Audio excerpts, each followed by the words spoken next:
صاحب رات کشتی میں ہی رہ گیا تھا، ان سے جدا ہو کر ادھر آیا تھا اور ادھر ہی رہ گیا تھا۔ سویرے ناشتے کے لیے وہ سروٹوں کے ذخیرے کے درمیان پوشیدہ اس آخری پڑاؤ میں واپس نہیں آیا تھا، یہاں پچھلے شب آگ کی سرخ توانائی کی بھڑکتی لپکتی اور پھر ٹھنڈی ہوتی زبانوں کے گروہ تینوں جھومر ڈالتے تھے، اسی لیے وہ صاحب کا ناشتہ لے کر ادھر آ رہا تھا۔ ابھی ہلکی دھند تھی جو سندھ کے پانیوں پر تیرتی تھی، جیسے تخلیق کے پہلے دن تیرتی تھی، لیکن ابھی یہ حکم نہیں اترا تھا کہ روشنی ہو جائے۔ صرف طلوع کا مٹیالہ سونا تھا جو سندھ سائیں کی آبی چادر پر بچھا ہوا دکھائی دیتا تھا، جس کے کنارے وہ کشتی فہیم کے آخری ناشتے کے قریب آتی جاتی تھی، جس کے اندر صاحب ابھی تک سوتا تھا۔ کشتی کے تختوں پر جو گل بوٹے نقش تھے وہ بھی ہلکی دھند میں دھندلاتے تھے، پھر آہستہ آہستہ قربت میں آنے پر دکھائی دیتے جاتے تھے۔ فہیم نے چھابے میں دھرے پراٹھے کو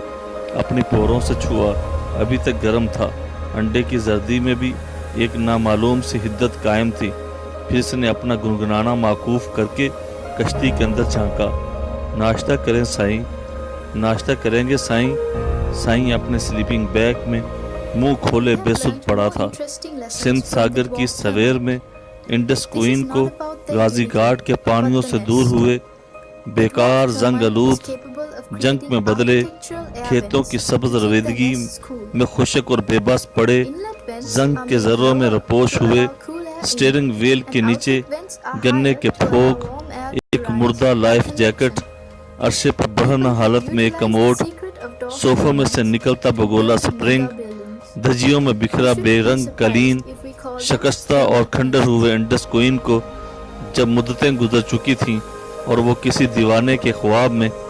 ہی دوبارہ سندھ کے پانیوں پر رواں ہو سکتی تھی، وہی خواب جس میں پوا جی کا لکڑی کا جہاز اڑتا تھا اور ان کی سفید لٹیں ایک عیسے کی مانند ان کے ریشمی کندھوں پر لہراتی تھی، جب ایک سرخاب کے پر پاؤں کی دمک سے فضا میں بلند ہوتے تھے اور ہر پر ایک سرخاب میں بدلتا تھا۔ اپنی پیاری جان کے بچاؤ کے لیے جب ایک جل مرغی پانی میں بار بار ڈبکی لگاتی تھی اور اجل کی دور اس کے پنجے سے بندھی اسے کھینچتی تھی،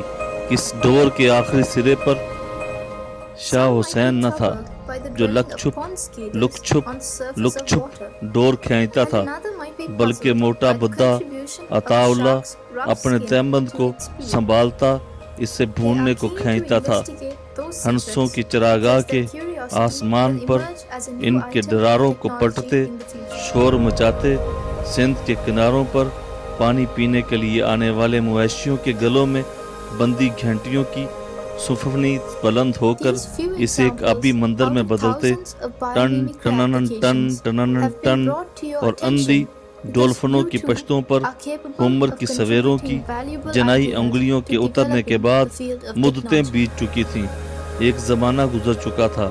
جب فہیم نے کشتی میں جان کر کہا تھا ناشتہ کریں گے سائیں؟ سائیں جاگتا نہ تھا اور فہیم دوبارہ پکارا ناشتہ کر لیں سائیں، باہر آ کر منظر کشی کر لیں، پھر آج تو گھر بار کو لوٹنا ہے۔ لیکن سائیں اپنے سلیپنگ بیگ میں منہ کھولے بے سدھ پڑا تھا اور جاگتا نہ تھا۔ کھنڈر میں ملبے کے اندر باراکو کے مسمار شدہ بلڈوز کے داندوں سے کچلے ہوئے باموں دروں کی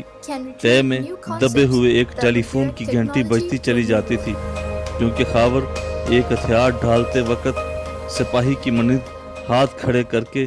احتجاج کیے بغیر درخواست گزار ہونے اور اپنی محرومی اور ناانصافی کا چرچا کیے بغیر ایک بیگ اٹھا کر چپکے سے رخصت ہو گیا تھا۔ اس لیے اس کا گھر بلکہ اس کی اینٹیں، کچھ دیواریں، ملبے کے ٹیلے کے آس پاس کے گاؤں کے مکینوں اور ان کے بچوں کے لیے ایک خزانے کی تلاش بن چکے تھے۔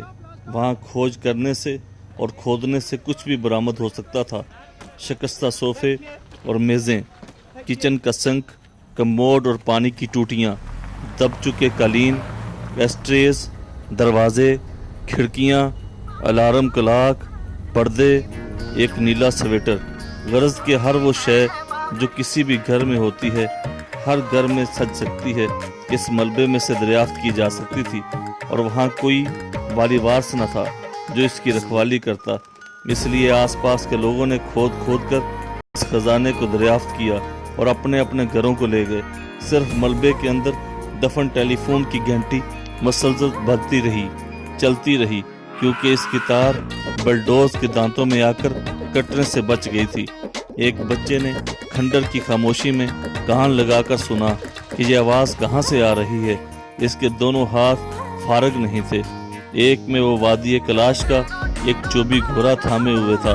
جو بالکل محفوظ تھا، اور دوسرے ہاتھ میں مٹی سے بھرا ایک پرانا الارم کلاک تھا جس کی سوئیاں ابھی تک درست ہندسوں پر تھیں اور وہ ٹک ٹک کر رہا تھا۔ دوسرے بچے خزانے کی تلاش میں ملبے کو کھود رہے تھے، لیکن اسے ایک آواز سنائی دے رہی تھی۔ اس نے چوبی گھوڑے اور الارم کلاک کو ایک نیلے اور مٹی سے آلودہ چھترا نما سواٹر کے قریب رکھا، کان لگا کر غور سے سنا، پھر کچھ اینٹیں ہٹائیں جن کے نیچے خاک بصر ٹیلی فون دبا پڑا تھا، اور اس کی گھنٹی کی آواز اینٹوں کے اٹھانے سے بلند ہو گئی تھی، اور اس کے چونگے کو اٹھا کر جیسے وہ ایک پلاسٹک کا بنا ہوا کھلونا ٹیلی فون ہو، بچے نے اپنی ہنسی پر قابو پاتے ہوئے چیخ کر کہا تھا، ہیلو جی، کون ہے؟ خاور، کیا یہ آپ ہیں؟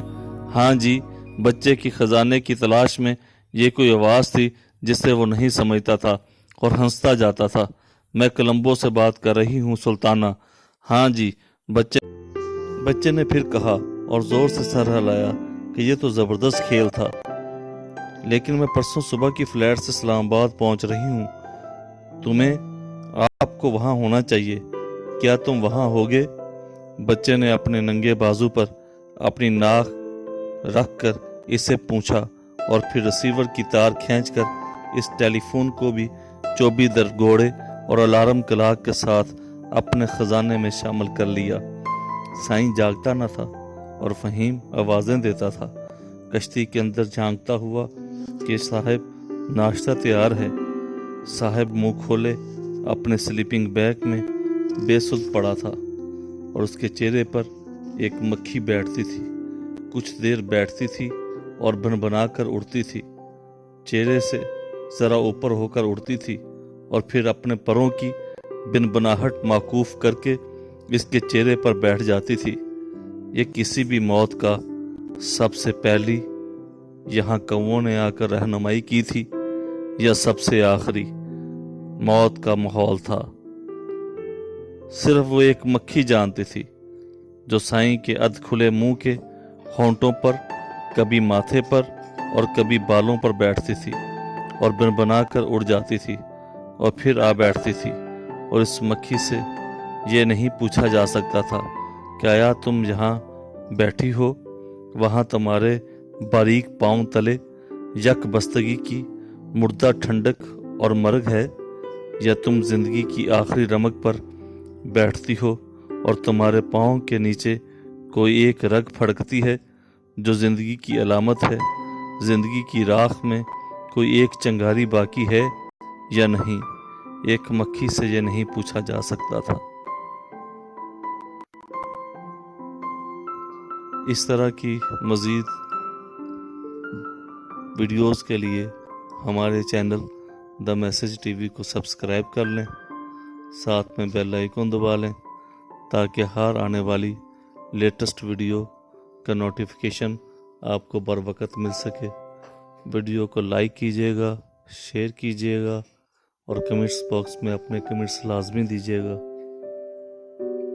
میں ان تمام احباب کا شکر گزار ہوں جو ہماری ویڈیوز کو لائک کرتے ہیں،